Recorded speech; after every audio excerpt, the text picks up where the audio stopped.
Welcome, everybody, to Flicker Effect, episode 305. We are recording this on Sunday, September 15th, 2019. I'm David Lotz. Joining me this episode is Bobby Jackson.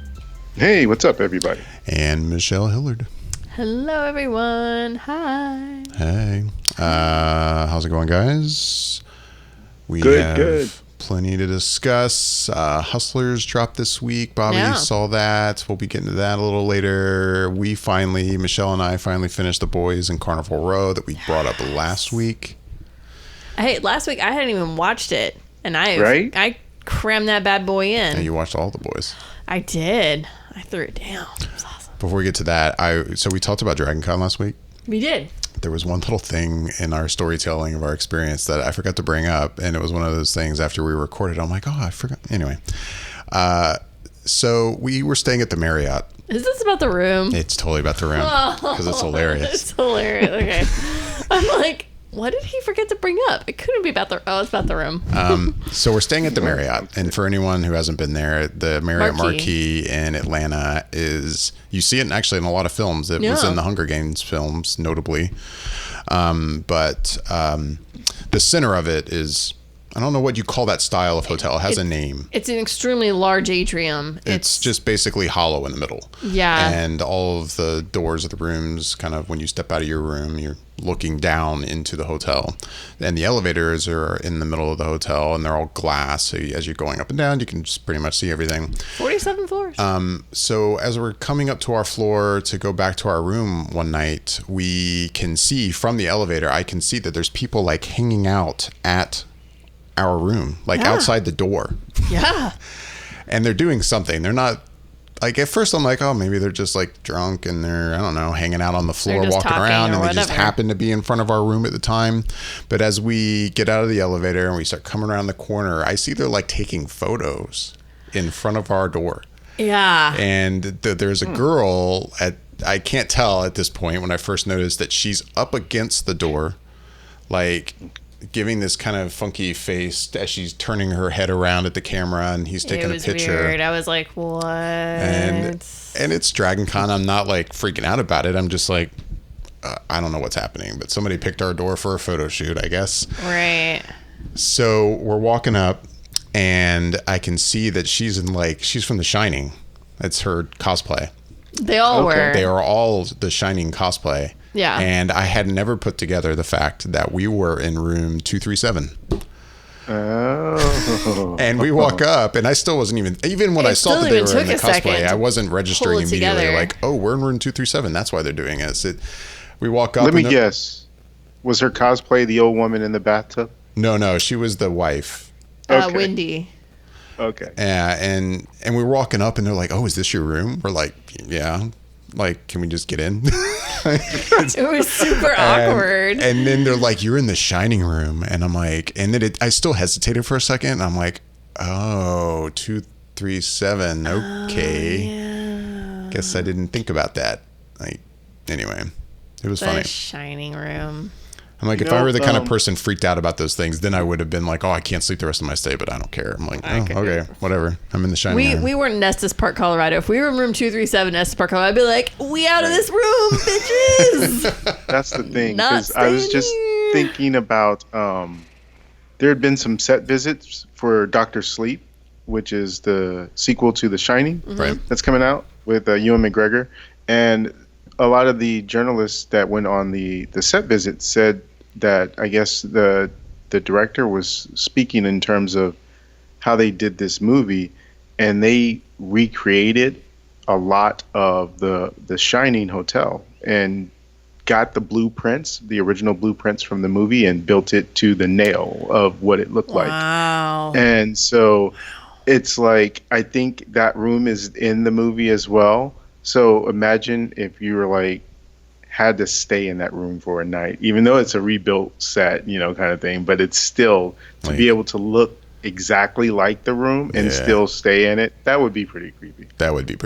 Yeah. I'd do it, but it'd be creepy. Yeah. So they built it on the Warner Brothers set, I guess. And the, I forget who I was listening to, but they said that there might be some sort of possibility of them not striking that set and using it as part of their Warner Brothers tour so that people could actually go and visit that set and see, that recreation of the Outlook Hotel. So I was like, man, that'd be pretty badass. I could see that just between Dr. Sleep coming out and then just with Ready Player One really paying homage to that. I could see kind of a slight resurgence in this film. Not to mention that it's October next month. Like, it's going to be a thing. Yeah. Yeah. Yeah, that would be pretty sweet to go to. Yeah, that seems smart of them not to break it down. Yeah. Even if you sold it to Universal or like, here, do a something else with it at Halloween Horror Nights. Yeah. That would be so sweet to go through the hotel at Halloween Horror Nights. Oh, mother of God, that'd be pretty crazy. Man, that'd be pretty awesome. That would freak me the hell out. All right, so you finished The Boys, or you watched The Boys, and I finished it. Yeah. I cranked it out. Let's see, there's 8 episodes. I knocked out like 4.5 in one day, and then knocked out the others in the next day.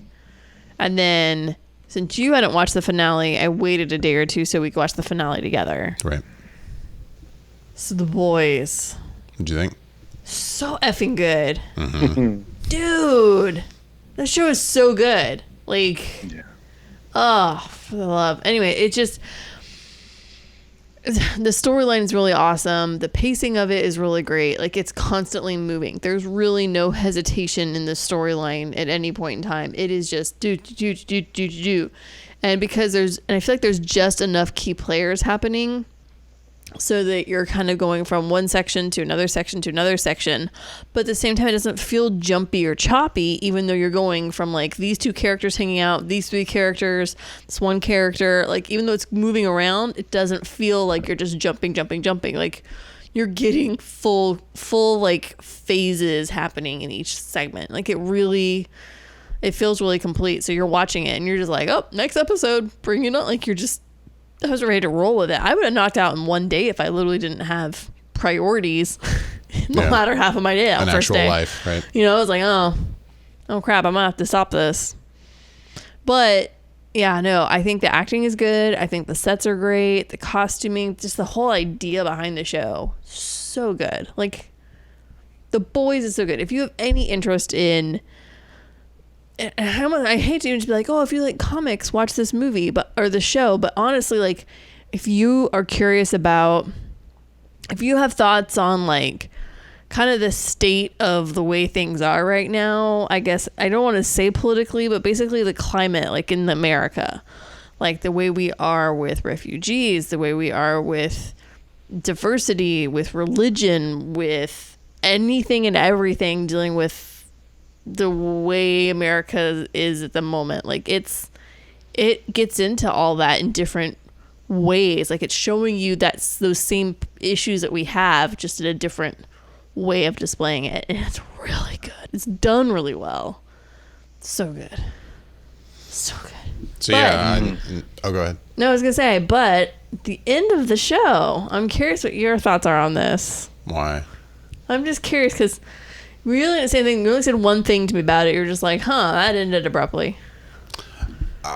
To be clear, I still agree with what you're saying and what I said before. I think the show is great. It's quite good. And I thought the finale was great. Maybe, and I have no reason for this, when I was going into that final episode, I guess I had this thought in my mind that, this show's going to continue. Oh, yeah. Obviously. But I guess I felt like that first season was going to have more of an actual arc to it, more of an actual, that finale, that last episode of the first season, I think I expected it to have more of an ending to an arc that it did not have. Okay. Like, it felt like just another episode, and it definitely had major moments at the end for sure. Oh, yeah. But in a lot of ways, it was just another episode, and it ended, and I was like, well, shit, now I have to wait till whenever the next season comes. And I guess I wasn't expecting that. So when I watched it, and especially, I don't know, I wasn't paying attention to time. And when it ended, I'm like, wait, what the fuck? It's over? Like,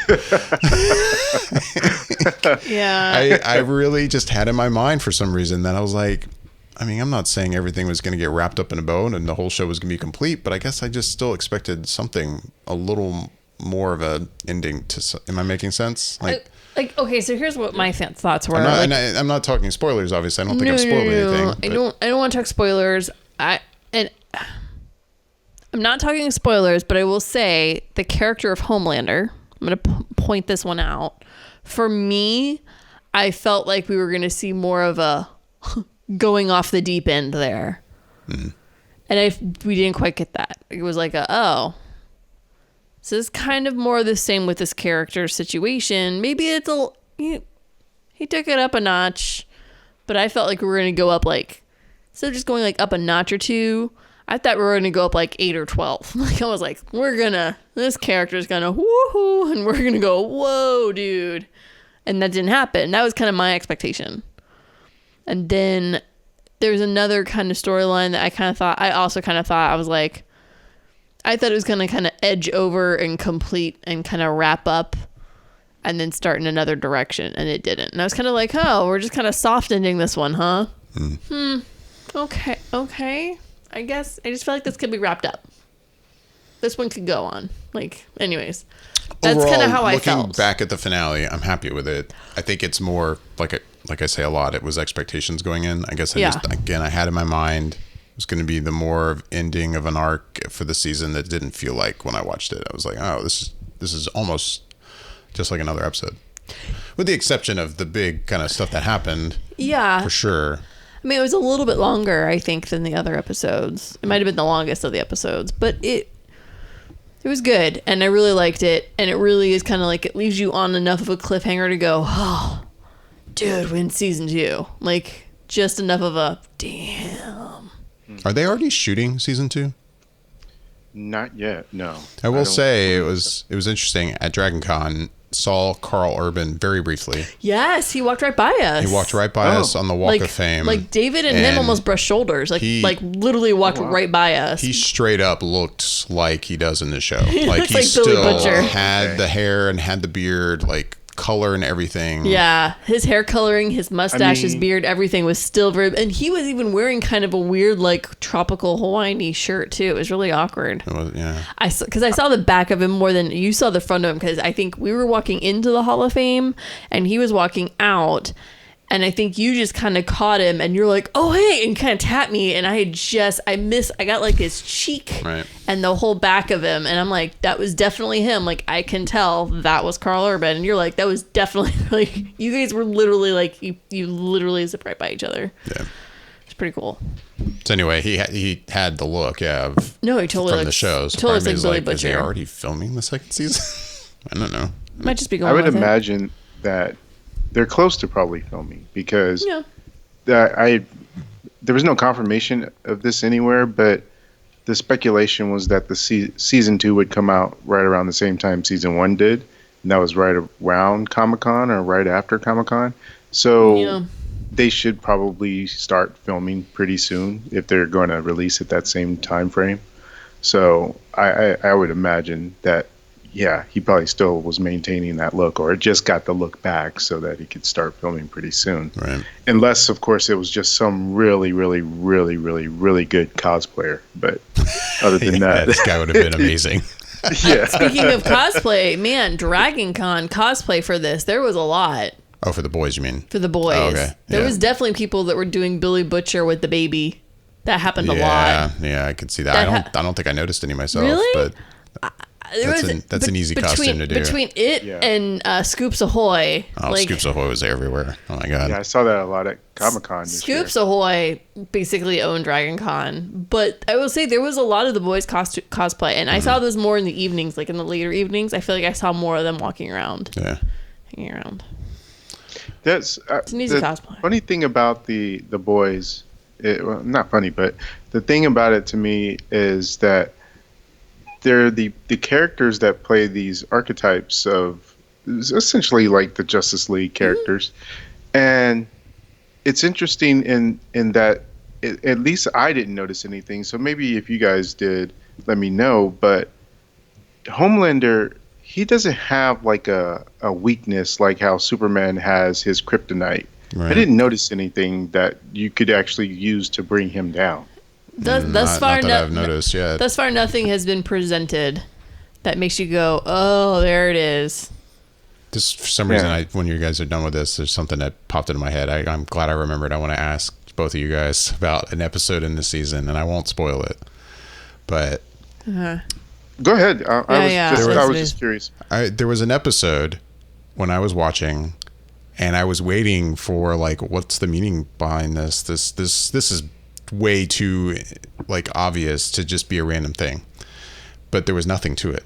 And I'm like, why did this happen? What's the point of showing that? So in this episode, and I think it just was in the one episode, there was at least twice, I believe more than that, like 3, maybe 4 times, where a fly was flying around. Yes! Like, I think the first time it was around...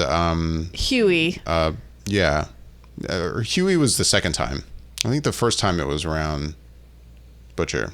Yes. No. And even the sound design of the fly was very like pronounced. It was very obvious. It was very like, oh wow, like for them to really like put that so much in the sound design, this fly flying around his face, I was like, I almost feel like you're making a point about this fly. Yes. And then later on in the same episode, Huey has this fly around him. It's super loud in the sound design, and I'm like, and it's obvious. Like, you physically can see it on the screen. Like, and what's you up can with the hear fly? it. Like, is it a spy little drone thing? Like, well, I'm wondering if it's another superhero guy, because there was in the one scene at the beginning of the I think it's the first episode. There's a guy that's very tiny, and I think he changes his size to become very tiny. And I'm wondering if that's a further thing. Like, is he supposed to be kind of like? Oh gosh, I don't know. So I guess in DC world, it's the Atom, right? Yeah. That gets really small. So I'm wondering, like, is that what this is kind of going to be? Like a weird Ant-Man Wasp, a weird Ant-Man / Atom, trying to get my superheroes right, like mixture where it seems like a very soup kind of a thing, like somebody who got down to that size. That's what it seems like to me. It was weird. Did you notice it, Bobby, at all? No, I would have to go back and look at it. So. God, what episode was that? It sounds vaguely familiar, but I forget the episode number, but it's the episode where she goes to Starlight goes to the like event, the church event. Okay. So it was like it was literally like six or 7. I think it was 5. I think, but yeah, it was like right mid-season. It was super obvious, and I totally was thinking, like, I'm like, at some point this is going to get revealed what this is, and it never did. You're right, mother of God. Yeah, I didn't think about it until like a few days even later, and I'm like, oh yeah, what about that damn fly? And I don't know. It was pretty pronounced. Have to look it up. You're gonna have to rewatch that episode, and I bet you even you, Bobby, would be like, mother of God, what is the point of this? Because it's really prominent. Mm-hmm. I bet you watch it again, Bobby, and you're gonna be texting David and I with the fury. You're gonna be like, "Oh my God, the damn, what the hell?" And we're gonna be like, "Yeah, we know exactly. Welcome to our world." I'll have to look it up. Yeah, you should. Okay, real quick. We also finished Carnival Row, which we talked about Carnival Row last week. We sadly had only not watched the final episode. Yeah, we watched the final episode. Actually, it was last night. Huh. What did you think of it and the season, real quick? I'm enjoying Carnival Row. I feel like I should be enjoying Carnival Row more than I am. As I'm watching the last bit of the episode, and again, I'm not going to spoil anything, but I'm watching it going, wow, there's a lot of people dying. Like, there's like a lot of people alive at the end of this episode. And then secondly, I was kind of like, some things I felt like, oh, that's obvious, and I kind of saw that coming. And then there was other things that I was like, we're going that route, okay. And so there are some things that I am actually kind of going, I'm really curious to see this pick up for a second season. I am actually kind of curious to see exactly how deep in this direction they're going to go with the theme that they have. Basically, again, immigrants, people that are different because of whatever, mixing, like, it is interesting. And so I don't know. I am curious to see how it's going to go, but I will say I kind of left the episode kind of going, I saw some of that coming, and that's okay, but I don't know. I didn't love it, but I definitely didn't hate it, that's for sure. I still was going, okay, cool, great. We're wrapping up this portion, next story, and that's what I'm looking forward to now. I almost exactly what you're saying, because the finale was a weird mixture of, for me, not being very good, but at the same time it seemed to be setting up a season that I'm looking forward to seeing. Yeah. So it was weird. Right. It did its job, where in that it's making me interested to keep watching, and I'm going to keep watching, because like as I said last week, overall I like the show. It's not, and we like that world that they've built. I like the world they've built. The show could be better. Yeah. The pacing could be faster. Part of me is hoping maybe the second season will be better. Yeah. But I like the world enough that I watch the whole season, and I will at least start season 2, as long as it's not terrible. Yeah. But yeah, what it was kind of setting up, I'm definitely kind of curious to see where it all goes. It did feel like the finale was trying to cram a little too much in, and that aspect of it I wasn't caring for. There was some acting in it that was not so stellar, and overall the show, it could be a better show for sure. But yeah, we're on the same level with it. Where I am with it. It's funny because I feel like the pacing has been the issue the whole time, and I've been like, this can go faster, and then it crammed a bunch in on that last episode, and it's like, well, you guys could have slid some of that. I'm just saying, could have shifted it and spread it out really evenly. There's an ending set piece, kind of a more action kind of set piece, and it plays into what we complained about. There maybe could be more action in the show. And we get kind of an action set piece in this finale, and they just did not do enough with it. Like, it's just... No, it ended quickly. There was not enough suspense there. It just kind of ended very quickly. I'm like, man, you guys could have really... I know you're trying to cram way too much in this finale, but you could have done something with this set piece that you didn't do at all. It was just like, boop, it's over. I'm like, wow, that was not dramatic at all. Yeah. Yeah. I don't know. But I'm looking forward to the second season. I know it got picked up, so yeah. That last scene of that last episode, and there's a monologue going over, a dialogue that's going over the scenes that are playing, and you're watching it, and you're like, okay, yeah, shit's getting really real now. Like, it was kind of surfacey real. Now I'm like, shit's real. This is gonna be interesting. See how they pull out of this. Bobby, you've still only seen the first episode, or have you watched any more yet?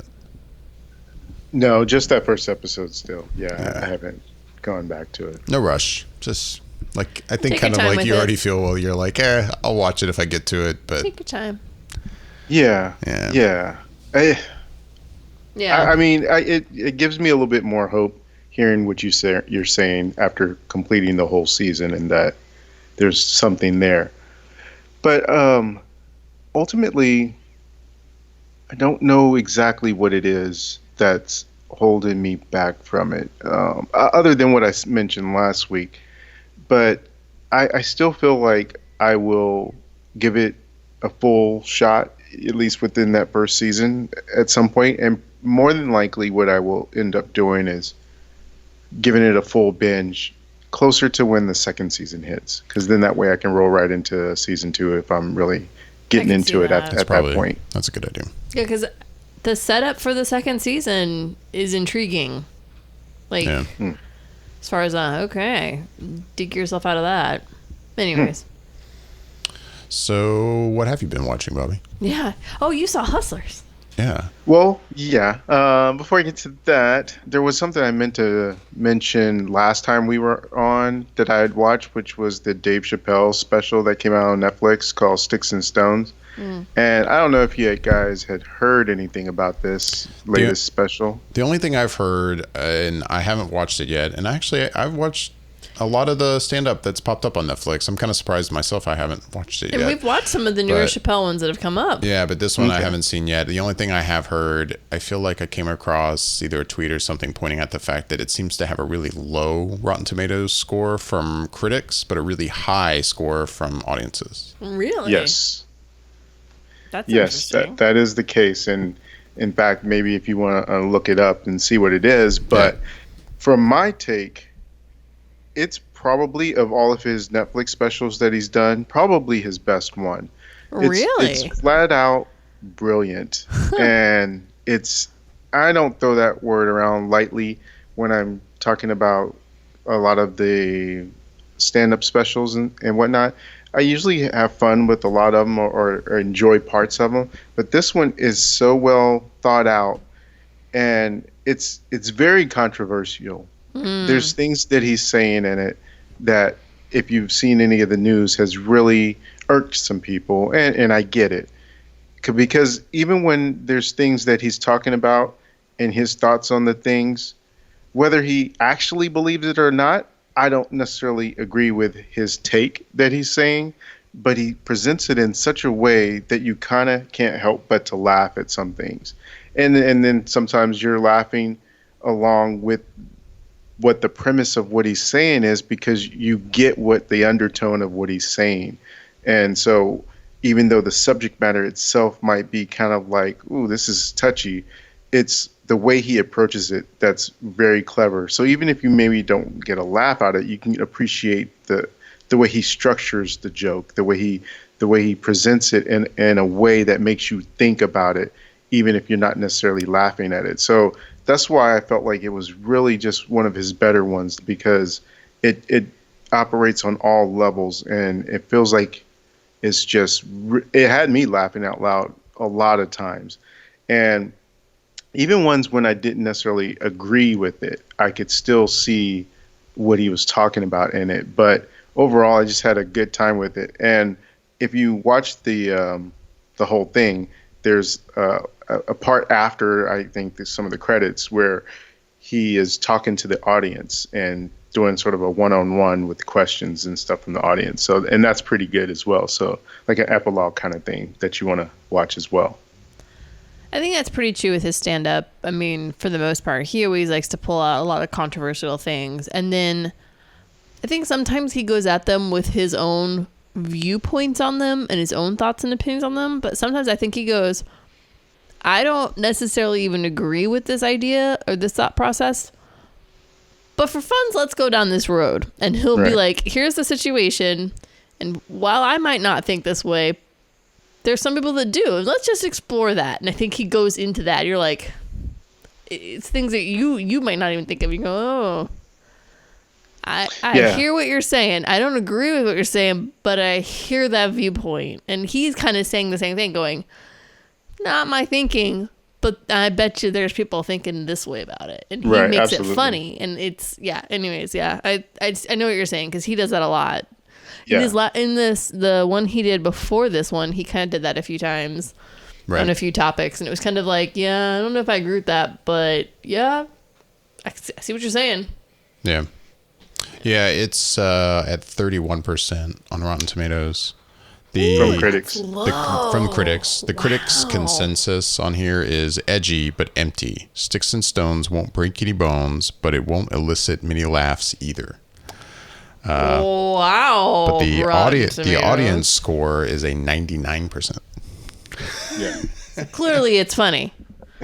Yeah. Just saying. Clearly there's some people who were heavily in on what he's going for and appreciated it and judged it as such. Right. And I would say if you like any of his stand-up from the past, any of his movies that you've seen, then check it out, because it's worth watching just to form your own opinion about it, as opposed to just kind of hearing the headlines or seeing the headlines and kind of just going off of the sound bites. You really want to experience it in context and see exactly what he's going for in it. And there's absolutely some thought-provoking things in there. So definitely check that out. Let's wrap up the show so we can go watch that. Yeah, right. Here. Yeah, exactly. What else have you been up to? Yeah, so another show that I had been waiting to get caught up on after all the avalanche of stuff that I normally watch is this show on HBO called Succession. And it's about this dysfunctional family that's like this global media family, and very rich, affluent white family.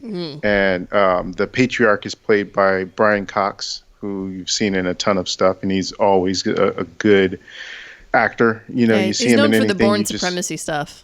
Yes, absolutely. And this show, it's so well acted. There's everyone across the board, and I'm not as familiar with some of the actors that are in it other than Brian Cox. But they do these parts so well. I mean, this family, when I say it's dysfunctional, it's heavily dysfunctional. Yeah. And the interesting thing about one of the actors in it is Kieran Culkin. And I don't know what Kieran is like in real life, but he plays his character so well. I feel like that's kind of him in real life. And I would hope not, because his character is real douchey. Yeah. But he's so good, though. He's so good as the character. And the show itself, it's a weird sort of dichotomy for me, because while I love the performances and some of the elements of the story, because essentially it's about this family, and the patriarch is kind of going to a path where he needs to step down at some point, and he needs to name an heir. And not everyone in the family is within the business itself, but there are ones that are in the business that are trying to jockey for position. And it's kind of like, well, who's going to get this position eventually? And there's a lot of things that happen over the course of the first season and then now into the second season that you're just kind of like, okay, well, I want to see where this is going. And I think that is the main part that drives me to watching the show, because on the flip side of everything good that I said about it, it's hard to watch because I find myself having a hard time rooting for anybody on the show. It's like they're all so despicable. And they're not very nice. They treat other people really bad, really crappy. It's almost like I imagine what... If I was to think of what the Trump family would be like, but without the snarkiness and good personality of sorts, that's what I imagine them to be like in terms of how they treat their wealth and what they do with their wealth. That's kind of how I imagine it. And it's not good. It's like the things that these people could be doing with their money, and you see what they actually do with it. It's just, it's horrible. But it's the strength of the actors' performances as these characters, and trying to see where the story is going to go is what keeps me into it, because it's very hard for me watching the show when it's just like they're bad, not completely bad, but they're very self-centered and selfish people doing not great things, and it's like, and getting away with it, it seems like all the time, and so it makes it hard to watch. But I know you've seen some of it, Michelle. What do you think about it? I mean, yeah, I'm in season 2 right now, and I'm a little behind on season 2. I think I've got 3 more episodes to go into season 2 that I'm behind on. But no, I've really enjoyed it, and it did take me an episode. That first episode was a hard one to watch. Yeah. And it's like, do I want to go down this? Literally, that first episode ended. It's like, do I want to go down this rabbit hole? And I was like, yes, I will continue to watch. Let's see what happens. It's a really good show. It's done so well as far as the story, the sets, the acting, just everything. The writing is quite excellent, as a matter of fact. And I feel like what's nice about it is like that they don't mind saying a line of dialogue and then sitting on it for a second and letting you absorb what they just said. And then the next person finally, because they're absorbing it, you can like literally watch them absorbing this thought, and then they go, okay, here's my angle on it. And then they go into it. And because you're kind of going, how are they going to react to this? Sometimes it's done that well. And I like that it'll sit on something for a second or two, sometimes a little longer than maybe it should, because you could tell everything is calculated. And yeah, each person, they're not innately evil or anything. No. They're just not great people. And like, you'll watch a person and they'll kind of go through, you're like, oh, this person seems okay. And then they'll kind of act one way. And you're like, oh, that was really... Ooh, that was rough. Yeah. And then you're like, okay, maybe this other person, yeah, they're redeeming in this quality. And then you're like, oh, but they're shitty in all these other qualities. And like, there's just not one person that stand out-ish. You can't root for anyone. You know, it's it is intriguing. And yeah, I'll admit, I honestly can only watch about like 2 episodes, and I'm like, okay, we're gonna put Succession away for today. Because you kind of feel a little gross in a way. Really do. On a couple of different levels watching it, but at the same time, like it's such a well done show. Like, I recommend it to anybody. It's really good. It's a lot to trudge through sometimes, and there's definitely connotations to absolutely everything that's happening. There's hidden, like, everybody has their own focus and their own agenda. And so that's what I'm saying. Everything is calculated. Like, these people are constantly calculating not their next step, but their next 4 steps. Like, they're going, okay, if I do this and this, then I'm going to go do this and this. Like, except for the character of Greg. Yeah, well, I don't think he even contemplates his next 5 minutes, let alone his next few steps. Greg, in a way, is the average dude. Like, he's the average person who's been thrown into this pit of snakes. And even he's not completely above board. Well, there's sometimes he's actually just doing things because he doesn't know what he's doing. Yeah. And then it's perceived by them because they're so used to everybody else coming after them. They'll perceive it like, you dirty dog, you snake. And he's like, I literally don't know what you're talking about. They're like, you're angling for this, aren't you? And he's like, no, I brought the puppy to the house like you told me to do. You did it.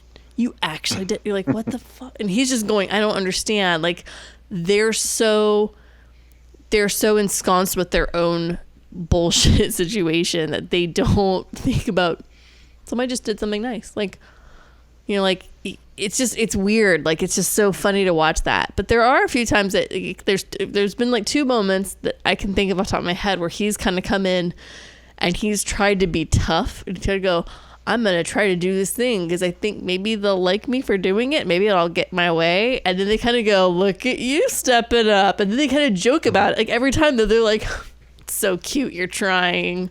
So cute. So like, when he does try to be like ruthless, they think he's kidding. And then when he's totally just not doing anything, they lose their minds and go, oh my God, he's after us. He's really smart. And he's like, nope, I'm just a bumbling idiot bumbling through this whole thing. And it's really interesting to watch him in the show because anyways, it's a good show. It's a session. There's like 2 things about the show that bother me, annoy me, I would say. They don't technically how many bother houses me. They have? No. So it's in the way that the show is done itself is for one, there's a style in which it's shot to where if anyone has watched The Office, you know how when a character makes a certain comment or says something snarky or something, the camera sort of does a quick zoom in on them, like a close-up. Yeah.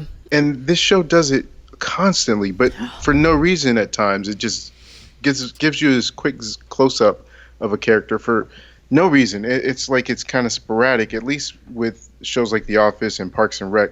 It was framed a certain sort of way to where you knew that they wanted to highlight something by doing that shot. But they do it on this show so much, and it's for no reason that sometimes it's kind of just like, that's an interesting choice of why you did that quick zoom there. I don't know, but in a way, I think the way that they're shooting the show is also almost like its own character. And hear me out. It's like it's almost like a cloak and dagger of what you're supposed to actually be observing and what's actually happening and what you are observing and what you are. Like, there's still things that are hidden. So it's like you're only seeing a bit and piece of here and there of the situation purposely. Yeah, I think I'll look. Yeah, I'll have to look and put that in my frame of mind as I'm watching with the next episode and see if I can catch that. But I totally know what you're saying. It is shot kind of weird. Yeah, and the other thing that I've noticed about it, and it's the weirdest thing, I don't think I've ever in the history of watching TV have seen a show that is so singularly obsessed with its own theme song, because it plays throughout every episode at least a couple times. Yeah. Every single episode. It's like, it's so weird. I mean, it's a good theme song, but it almost becomes an earworm because, especially if you're binging it, that they play it so much. It's like they didn't want to pay for any other music or something. They just constantly use their theme song as sort of background temp music. And it's so kind of a weird, strange. Yeah, it's kind of weird music, and so they do kind of use it sometimes as an emotional arc in a scene. Sometimes you're kind of like, oh, why the fuck are they playing this? It's so annoying. It's weird because it's not really adding anything to the scene. No. And so it's like, why are you even bothering? Right. Yeah. No, I feel like I totally agree. It's weird that they do that too. But those are just like nitpicks. But other than that, yeah, like I said, the show is worth watching, and it's like as Michelle said, that a couple episodes you might want to switch to something else and then come back to it. It's a little rough trying to sit there and binge it as episode to episode to episode. Yeah, it's not a bingey show. It's not really. I mean, it's not like it's like emotional trying, but it's kind of more like a mental, like, oh God, this is okay. It's a lot to process in a few levels, but it's good. It's a good show. You should watch it. I'll keep this all in mind. You should watch it. I would be curious to see what David would be really curious to see what David thinks about it. I walked in, you were finishing an episode, and I kind of watched the end, and this was in season 2, and I was interested. There's this one scene where I guess this brother, he stops at like a little convenience store in New York, and like I think he's buying like cigarettes and maybe gum, and then the guy working turns back to watching whatever soccer game he's watching, and I don't know, just to make a point, I guess he just takes a pack of batteries. Yeah. And then he walks out and throws them away. Yeah. It's like, what the fuck? Right. It's almost non sequitur until you watch a little bit more, but yeah. And I don't know. And then I remember like they kind of do the normal HBO thing where like, inside the episode afterwards and they're talking about the scene where he gets spit on. Yeah. And it was the same episode. It was a scene where he gets... It was the same episode. And it was just like... I just remember thinking, I think I commented to you, I'm like, do you think he made sure like there's no chance this guy was sick? Like about to get the flu. Like this extra, whoever this guy is, like you're clean, right? Okay, yeah, you can spit on my face. It's fine. And apparently a few takes too. Yeah. Oof. Oh, yeah. That's rough. Yeah. That's so rough. It's episode 2 of season 2. Yeah. It's Yeah. Right. Yeah. Anyway, it looks so interesting. I could see picking it up, but it's definitely not a priority. I know right now for me, like now that we've finished The Boys, finished Carnival Row, Dark Crystal's next for me. I feel like if I got you halfway through season 1, you'd be like, "Damn it, this is good," and you'd be hooked. You'd be in. I'll put it on the list. Yeah, I know. We'll say that. I feel like if I could get you into this, you'd be like, "Oh, son of a bitch, this is good." Yeah. What's weird is. One last thing about it, and we can move on. But I have a weird thing where I'm watching it sometimes, and some of the actors, as I said, I'm not as familiar with them, but they kind of remind me of other people. So sometimes in my head, I'm like, what if this show had this actor and this actor? And so obviously with Kieran being Macaulay Culkin's brother, I'm like, what if Macaulay Culkin was his character? How would it be? And then with the character that you mentioned, David, his name is Kendall, I think, or I think it's Kendall. And so he kind of reminds me of David Schwimmer a little bit. And so I was like, what if David Schwimmer was that character, that actor playing that role? I was like, yeah, I can kind of see it, because not necessarily that he's like a Ross type character, but there's something about the way he has this sort of puppy dog kind of look to him sometimes that reminds me of David Schwimmer. But other than that, that's my only observation about it. I think the interesting person that I love watching sometimes, and you don't get to see him every episode, is Alan Ruck. Best known for Ferris Bueller's Day Off, right? As Cameron. So he's in this, and he plays the oldest brother, but from a different marriage. And then there's the 3 siblings, and they're the main focus. He is kind of like, he's not a bastard child, but he's definitely not the focus of what's happening. He's just kind of like I'm the first kid from the first wife, and this is how it is. Right. He's so weird. And just when you're thinking, so he's a decent guy, he'll do something, you're like, What? Whoa! And I keep wanting to be like, Cameron, you dirty dog. Because that's not who it is. Because all I think about is Ferris Bueller's when I see this guy. It's just so funny to watch him on camera sometimes.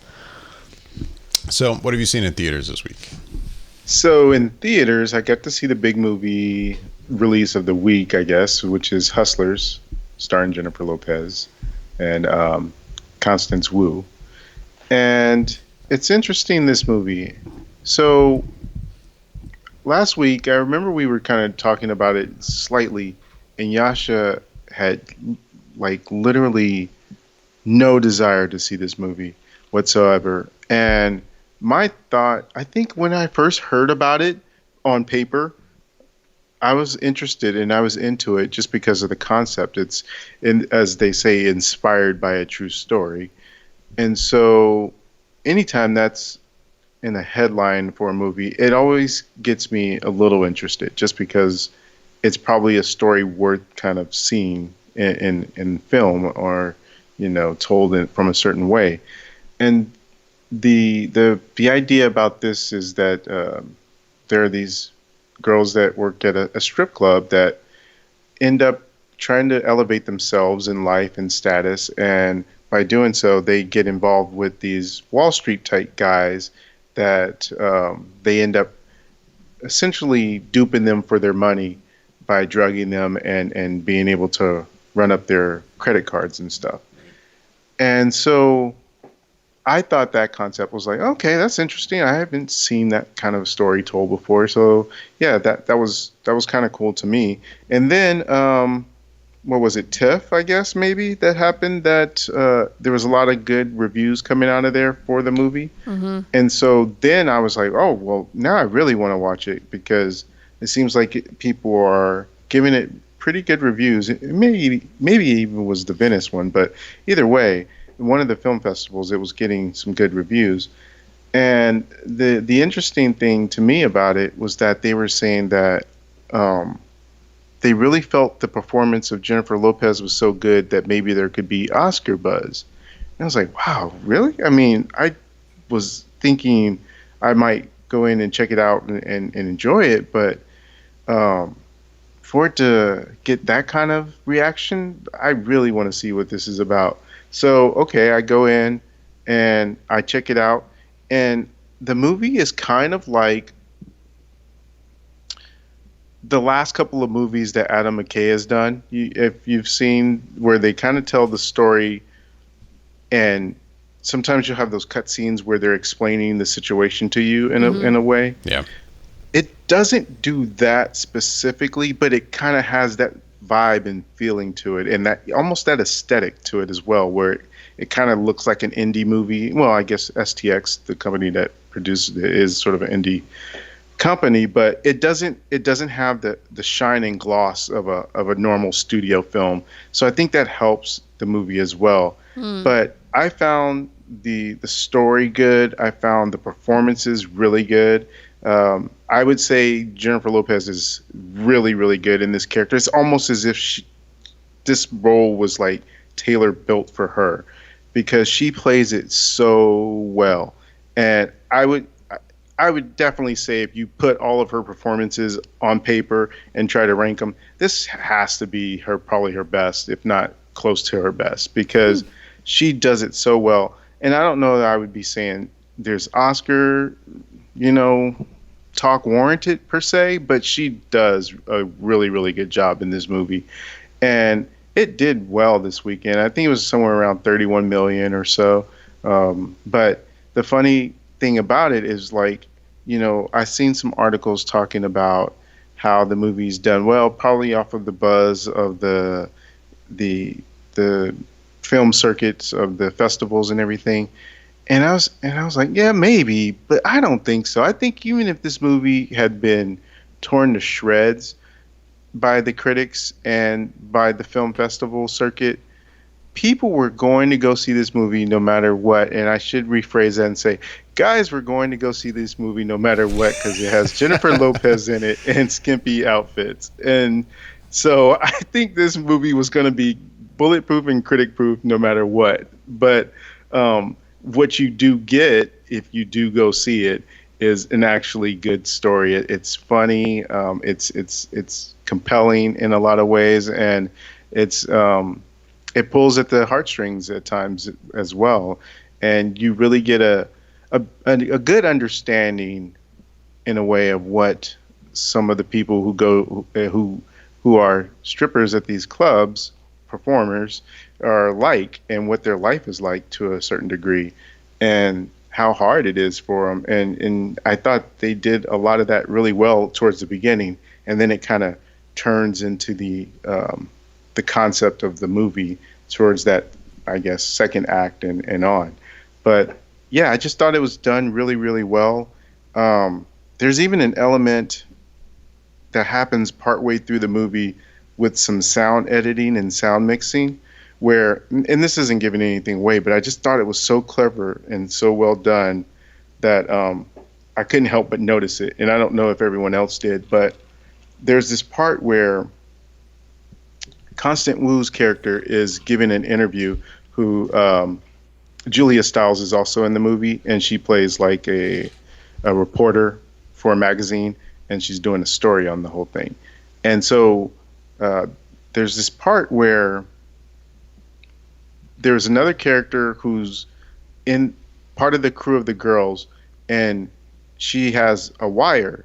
And so you're hearing the conversation that she's having with like Jennifer Lopez and Constance Wu through the wire, and it's being recorded. So it sounds like the audio is edited and mixed in a way that you're hearing it from the recording, but it's the actual dialogue of the character speaking, and it's blended so well. I was like, man, that's clever that they did that, instead of like you just know that the person's wearing the wire and you just hear the regular sort of background dialogue without that mix. And I just thought that was really well done. And there's different ways that it's shot as well that I thought was pretty good. And this director, I'm looking her up on IMDb. Her name is Lorraine Scafaria. I haven't seen anything that she's done before, but she's also one of the writers.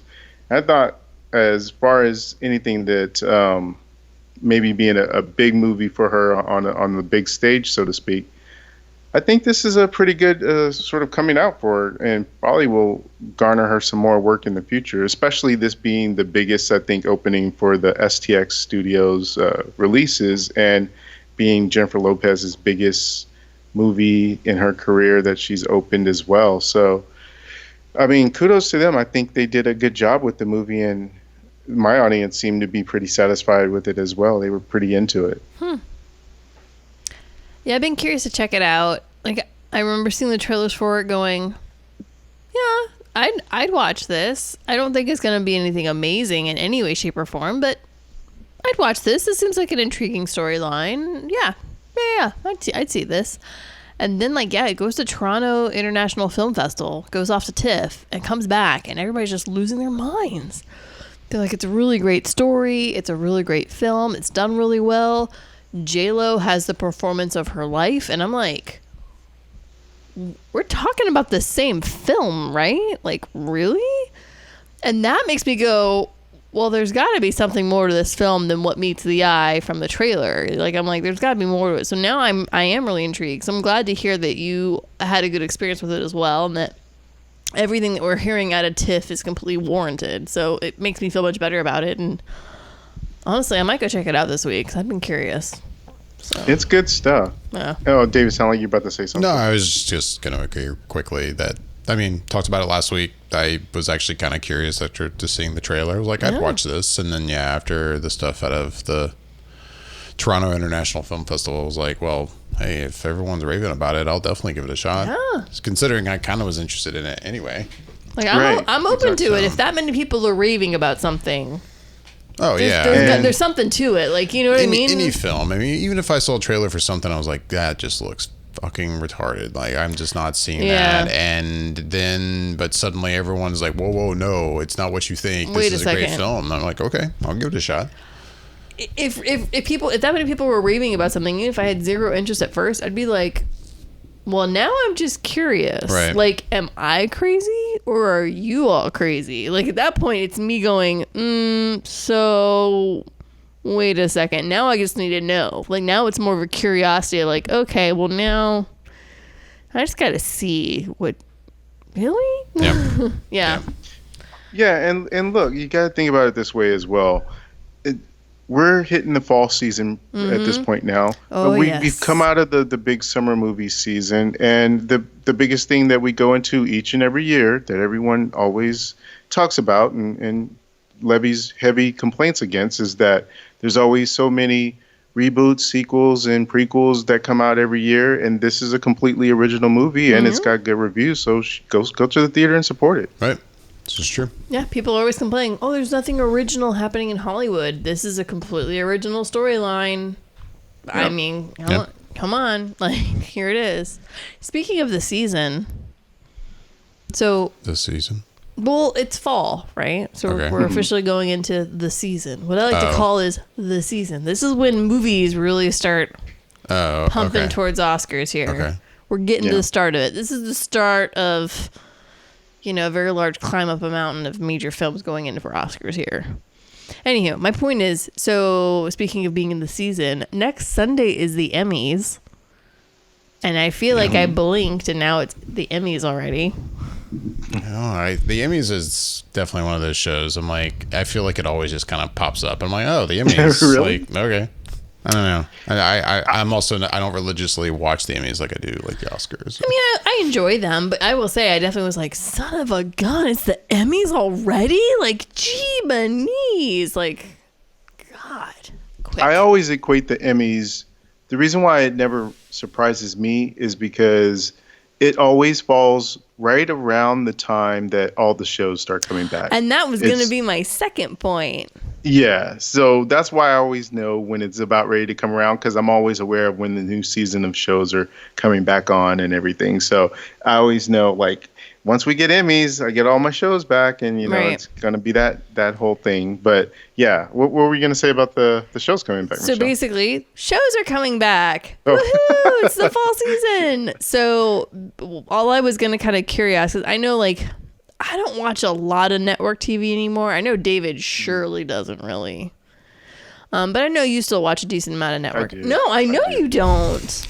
It's fine. Give me that face. He's making faces over here. And I'm like, he doesn't. He watches Netflix, and he watches Amazon, and he watches shows that are created for things. He doesn't really created for things. Created for things.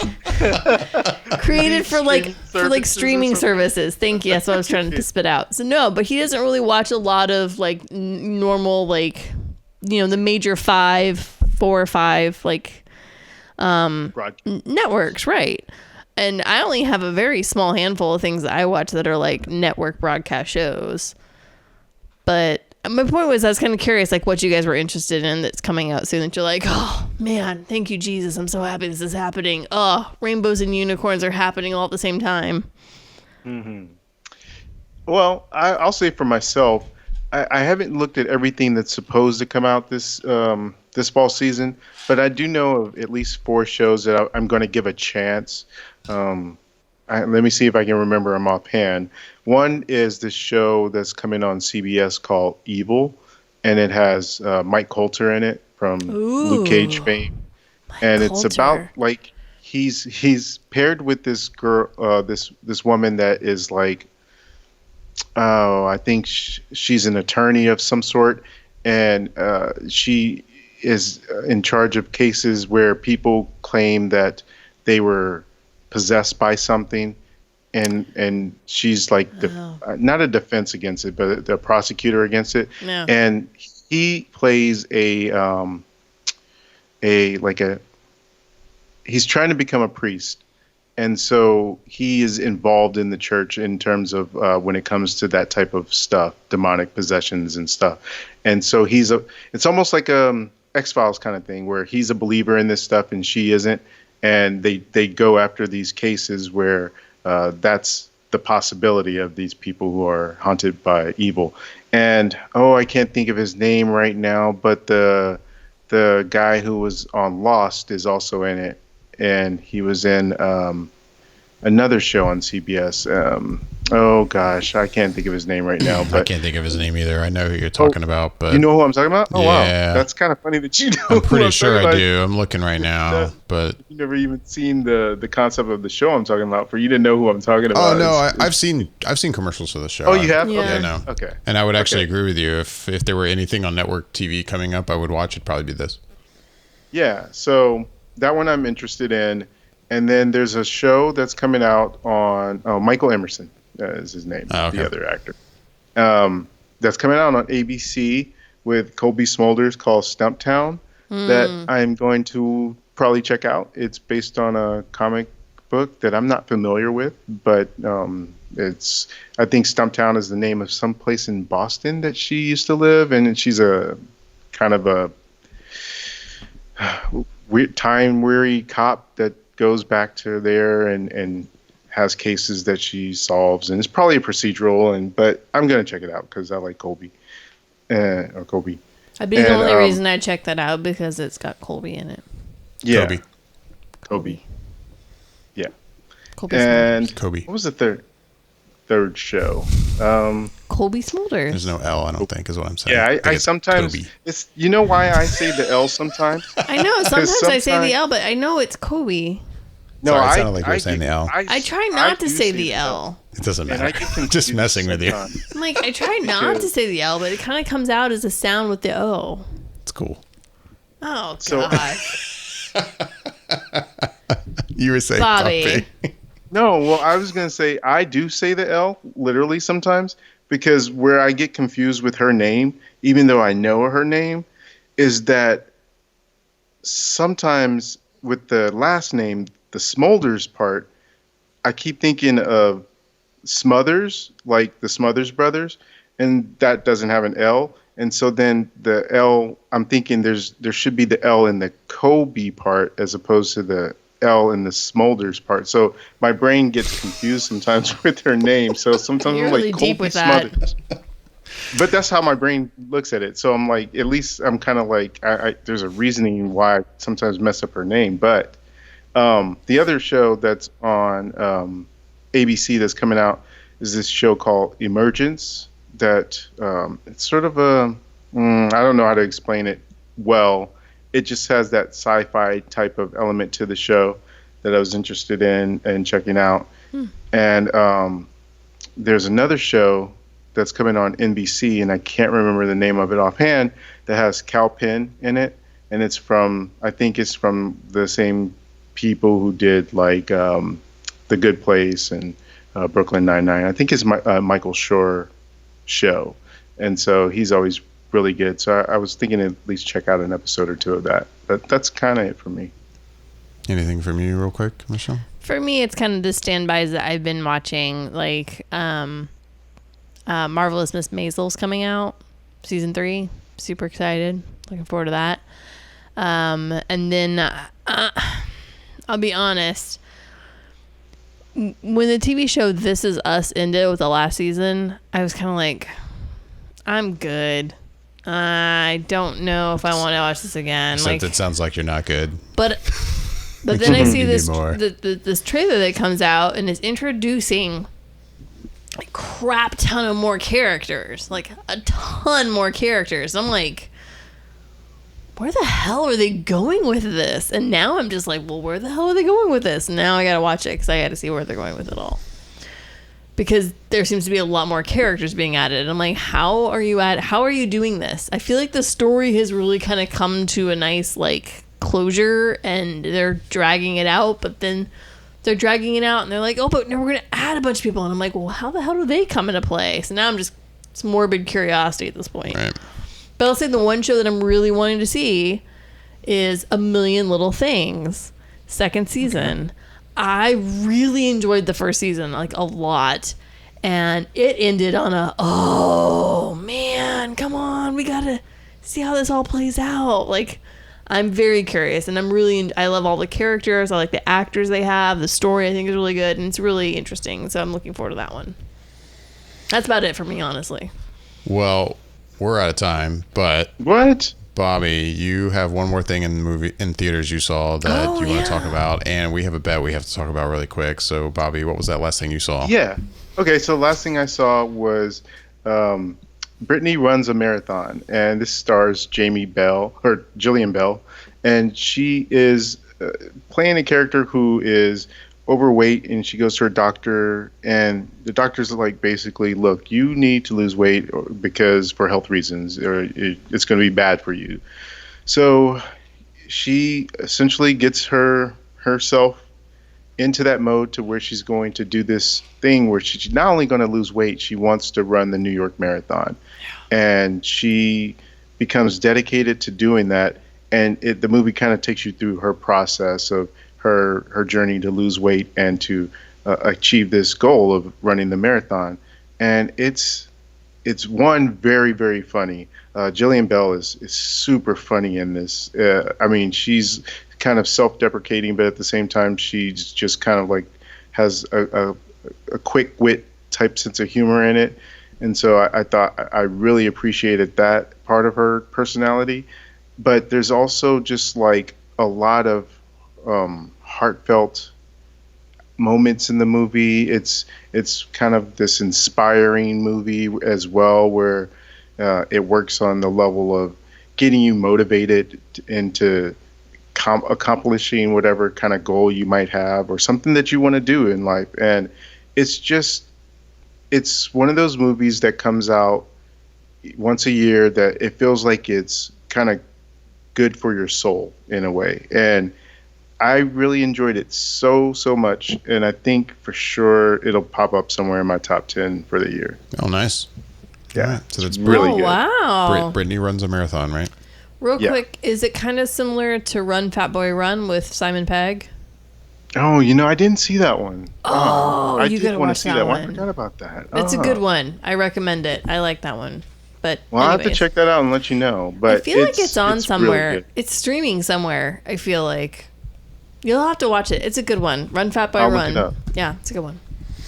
And then last but not least, so what? I guess we're starting a bet this week. This is the new thing. Yeah. This is the new thing that Bobby came up with. So Bobby, you can explain it again for the audience. What exactly are we doing here? Yeah, so, okay, well, I don't know how I thought about it. I was just thinking in terms of stuff that we haven't watched that we're always kind of talking about. And I was thinking, well, why don't we do something to where I don't know if I phrased it specifically as a bet per se, but just thinking in terms of like, why don't we try and have something where like I give you something to watch, you give me something to watch, and we have until the end of the year to watch it, essentially until before Christmas, and then we'll give our opinions on it, because that should give us plenty of time to be able to watch it. So I'm like, okay, this could be kind of fun. So this isn't even what I was thinking of, by the way, but go on. Oh. Yeah, no. Really? I'm totally thinking about the top 5 thing we're supposed to be. Super, what is he talking about right now? But no, this is a thing too. This is a thing. This okay. is a thing. Jeez. Sorry, guys. No, you're good, man. I'm like sitting here like, what's he talking about, David? Oh man. I'm sitting here like I take a drink and I'm listening and I'm kind of thinking about it, and I'm like 2 bets now. And I kind of put my drink down. I start looking over at David like, do you know what the fuck he's talking about right now? Because I super don't know. Man, so yeah, that's why I was kind of like, I don't know that I'd call it a bet, because I didn't think we had put anything in stakes on it. But so I was kind of like, okay. Two but anyway, different things. Okay, so let's go with the bet with the top 5. No. Well, you've already you might as well Bobby. finish Please. this. Yeah, Let me finish this off. So I'm calling it "Have Yourself a Merry Little Bingemas." Yes. And it's. Oh, you are so on board with this. I was gonna say the moment he said this. So I'm like, okay, here's the thing. I think I know what David would want me to watch by the end of the year. It's obvious. And what'd you say, David? I said it's obvious. Yeah. So I went ahead and assigned it to myself, but I will give you the opportunity to refute that and change it. What is it, just for clarification? It's the West So Wing. I feel like it's the West Wing. Like all of it? Well, the first 4 seasons? No, my priority is the first 4 seasons. Yeah. You want to keep going? You have at it. But I will say, considering we have 3 months to watch 4 seasons, you could totally do that. Exactly. You'll have to make it your priority, but you could totally binge. Yeah, especially because some of those episodes end on the like, well, what's going to happen next? And so you're probably going to, you'll blow through that. Oh, okay. So Bobby's watching The West Wing. I'm going to watch The West Wing. And plus, because I know David will be out this way in, I think, January for the...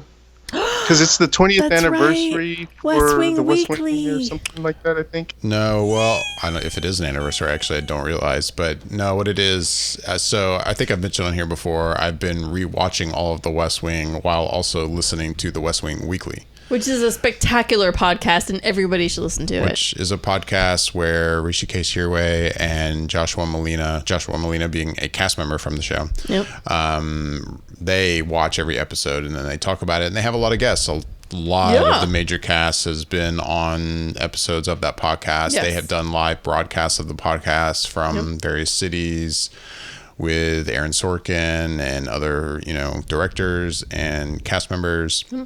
And finally, they are reaching the end. They are in the middle of season 7, the final season now, and they'll be recording the very last episode in January in LA. So, I got tickets to that. With a lot of stars. Yeah, Martin Sheen will be there. I forget who else is confirmed, and then they'll probably have surprises. But, I'll be in LA for that. And so, I just looked it up. September 22nd, 1999, the pilot for The West Wing premiered. I will be starting that probably right around September 22nd or somewhere close. So excited for you, Bobby. Very interesting. I'm so excited for you. The question is, part of me is like, so should I also recommend you watch it and listen to the podcast too while you're doing it? Right, but part of me is like, I don't know. That's tough. That's tough. I feel like he should just watch it and enjoy it. And then if he feels like rewatching it, then he should rewatch it while with the podcast. I would agree. For the first viewing, you really just enjoy it and immerse yourself in the glory that is The West Wing. I would agree with that. Yeah. Gotcha. Don't listen to the podcast yet. I mean, listen to it on your second watching. I will say to anyone interested, the podcast is set up as such. They don't spoil what's ahead. They know that they have listeners that are watching the show for the first time along with them. So they make a point to not spoil anything. They only talk about the episode they're talking about. Or anything that is they've already seen. So if anyone is curious to do that and watch the show for the first time and listen to the podcast, do it. It's nothing. They don't ruin anything. It's awesome. Anyway. So Bobby's watching West Wing. Yeah. So David and Michelle, if you're by way of David, are watching as well. I am assigning you to watch one of the greatest shows of all time. And you're sure I've never seen it, right? I'm positive you haven't seen it. And it's called Breaking Bad. Yeah, I have not seen it. Nope. And you can find it on Netflix. I'm pretty sure it's still there. So, and with the movie coming up soon, El Camino, I think it's called, sometime soon. So you're saying I need to binge the entire series before Christmas? Yeah. Wow. How many seasons is that? I think it's maybe 5 seasons. But I don't think it's... They're not like 20. They're not like West Wing seasons. West Wing seasons 20 episode seasons that are an hour long. Well, 50 minutes long. Yeah. Yeah. So I'm looking on IMDb now. It's 5 seasons. So David's gonna watch Breaking Bad. So should we watch the same one or should we watch something different? I feel like you should watch something else. You should. What'd you say? Which is going to be difficult because I feel like you should get your own show to watch, Michelle. What show would that be? I've watched so many things. I don't know. We'll think about this. I mean, I could. I just thought maybe it'd be easier on you guys. I mean, I've never seen Breaking Bad. And it's not for not wanting to see Breaking Bad or for lack of curiosity for seeing Breaking Bad. It is 5 seasons, by the way. Yeah. 5 seasons. Oof. Oh, believe me. And the first season's only 7 episodes, so you'll get through season 1 pretty quickly. I'm looking now, and second season is like 13 episodes. Fifth season is 16 though. Yeah. Yeah. Second season's 13 more. episodes. I think they probably average around 13 episodes. So I think and also, just really quick about that, it's an hour show that's on TV. So without the commercials, it's probably like 40 minutes. Should be 42 minutes usually. Right. Yeah. I was going to say West Wing, somewhere between 42 to 50, depending upon the episode. Yeah. So that's that. And so what's the prize for watching that? What at the end at Christmas we're all going to talk about it? Yeah, we'll just talk about it. I don't think as you started, Bobby, this wasn't really the bet one, so there's really no prize I was here. like, well, the prize is the show you have been gifted to watch. I get that. No, I get that there part. Okay. Go. So now our bet situation with the 5 of the week. Yes. All right. The bet. So this was basically where we would do the top 5 movies of the week, and we would guess them in order, and we get a point each for each movie we get right. And if you get the number 1 movie right, as well as within $2 million of what it makes, you get a bonus 2 points. So this week, coming in at number 5 was The Lion King with 3 million. Good Boys with 4.2 million. Angel Has Fallen at number 3 spot with 4.4 million. Number 2 was Hustlers with 33.2 million. And coming in at the number 1 spot, holdover from last week, is It Chapter 2 with 40.7 million. So when I looked at what the point totals were this week, it looks like coming in at the 4th spot is Michelle with 1 point. I didn't write down which one you got right, but I think it was Good Boys. Angel Has Fallen or Good Boys. Was it Angel Has Fallen? Yeah, you got Good Boys right. Good Boys right. You got Good Boys right. That's it. Yeah. Okay, then maybe you can tell me what everybody got right. I forgot to write that part down. But coming in at the 2nd spot was Yasha with 2 points. And he got right, let's see, because he had It Chapter 2 at number 1. He had Hustlers at number 2, but then the rest, because he had The Goldfinch at 3, Angel Has Fallen at 4, Good Boys at 5. Gold. So, yeah, he had the first 2 correct. But his prediction was not within, what are you saying, within $2 million? Is that what you're saying? So, he was at 46 million with his. So The Goldfinch, that national bestseller of books. Bullshit movie. I don't know, I'm like, nobody cares about this movie. And then I also kind of glanced around. Box Office Mojo predicted even at 3, and I was like, I guess. It's not like I was gonna say the promotion wasn't really behind this. I really never saw any promo for it. And honestly, I think, as a national bestseller of books, it did spectacularly well. But I think it's the film that nobody was asking for. Yeah. Nobody was asking for this. Right. But I thought at least on the strength of it being a popular book, they could probably pull in enough to get into that top 5. But like I initially had put, I was like told in our Twitter feed, I had told David, I was like, I didn't even really want to put it in my top 5 at all, but I just felt like maybe. But yeah, exactly. But coming in at that number 3 spot for the week, David, you got 3 points. Yeah, I got number 1 and number 2 and number 4. And I got 4 points for this week. But I think the one I missed was the number 3 spot? Same as me, actually. You got you also got number 1, number 2. Or no, you got number 1 and number 2 correct. But then you also got the bonus. So that's what puts you at. Right. Yeah, there you go. So I was trying to be positive on Hustlers because of how much talk came out from TIFF. And I was thinking, maybe it'll catch up to it because It Chapter 2 hasn't gotten quite as good reviews, I think, as was warranted or wanted. Right. And so I was thinking maybe it could surpass it.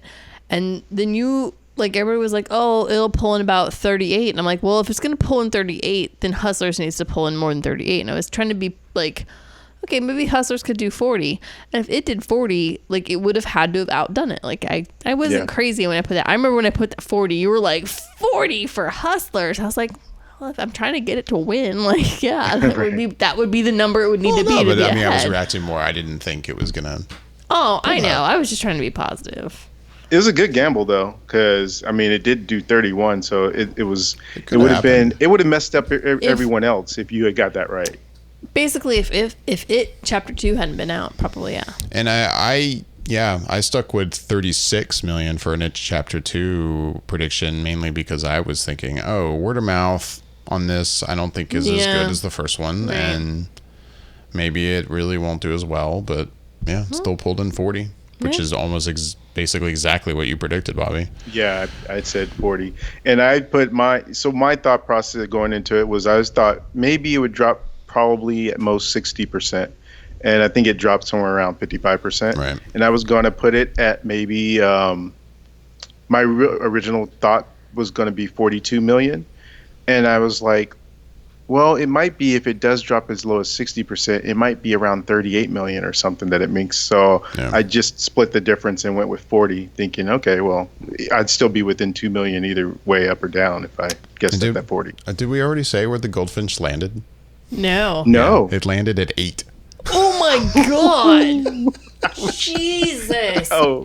It wasn't even 6? We all had it at 3. And because it was a new release. Yeah. Right. And it landed way down at number 6 below, and I've got it in front of me. So you said The Lion King was at 5. At number 6 was Fast and Furious, Hobbs and Shaw. And 7 was Overcomer. I don't even know what Overcomer is. It got beaten out by Hobbs and Shaw that's been out for a month. Hobbs and Shaw has been out for 7 weeks. Oh my God.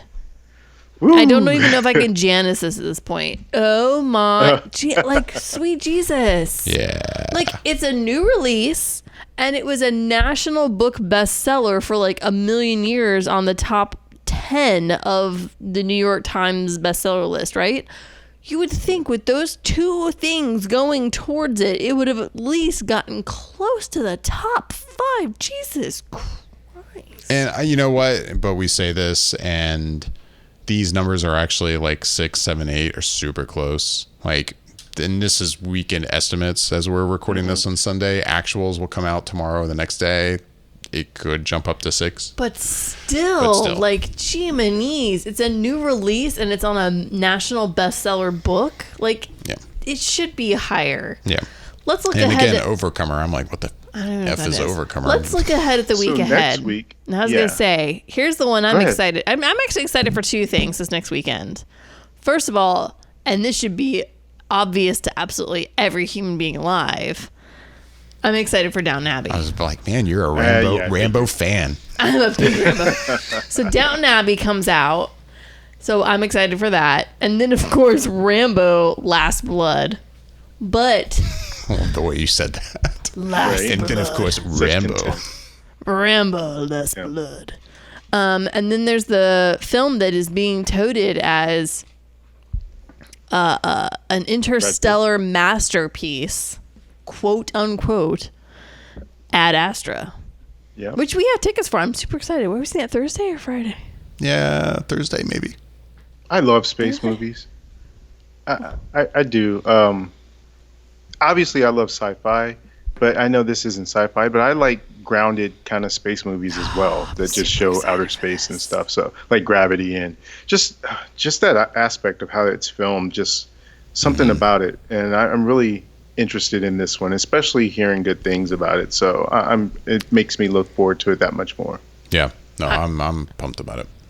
I'm so excited for Ad Astra. I'm pumped about it because, I like these kind of movies in general, but then to like movies like this and then to hear that, oh, wow, it actually could be really, really good. Like stupid good. Like Oscar good. Like this is one of those movies, seeing a trailer, I was like, this could go totally either way. This looks interesting, and I like this kind of movies, and I want to see it, but I could see this being terrible.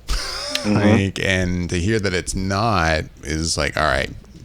It's already being touted as like spectacular, awesome, like award season worthy, good, awesome film, and I am super excited for it. So sometime midweek, we'll jump on Twitter and give our predictions for the weekend. We're not going to do that right now because I'd say by like Wednesday at the latest. Yeah, we'll tweet our predictions for the weekend just like we did this week, and we'll keep adding up the points and.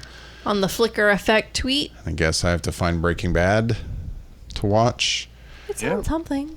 Don't worry. No, he said it's on Netflix. Yeah, it should be on there. Yeah. So with that, it is time to wrap things up. As always, we'd love to hear back from everyone listening or watching. You can email us at feedback@flickereffect.com. We are on Twitter and Instagram at flicker_effect, and on YouTube, youtube.com/flickereffect. I'm David Lott. I'm Bobby Jackson. I'm Michelle Hillard. Thanks for listening.